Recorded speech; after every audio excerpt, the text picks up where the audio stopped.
काय आलं रे नंदी? आ अरे युद्धात झालेल्या जखमेत कधी एक ना दागिना नाही, फक्त तो दागिना असा छातीव पाहिजे, कुठंतरी पाठीव नाही.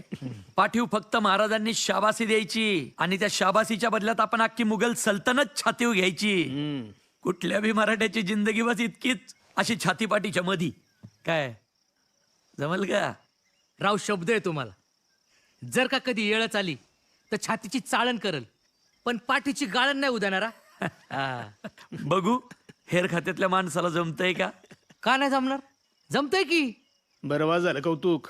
बैरजीचा निरोप घेऊन काय आलाय सांगते आधी. रायगडावरनं महाराज इकडेच यायला निघालेत. कुठल्या बी वक्ताला पोचतील. थांब जरा. काय आलं? पोचतील नाही, राज पोचलं. काय? हा राजांच्याच घोड्याच्या टापाचा आवाज आहे. हंसाजी? मालोजी बाबा आवरा. कानालाच ती काढत रे तुझे. हा तर मग काय.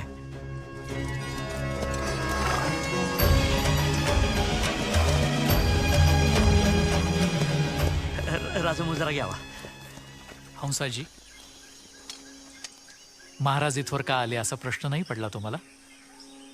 बहलोल खानाला तोडायचा आदेश असेल तर राजा तुम्ही रायगडावर पोचायच्या त्या खानाचं मुंडकं तुमच्या पायावर टाकीन. राजा आदेश द्या. हौसाची मोहिते,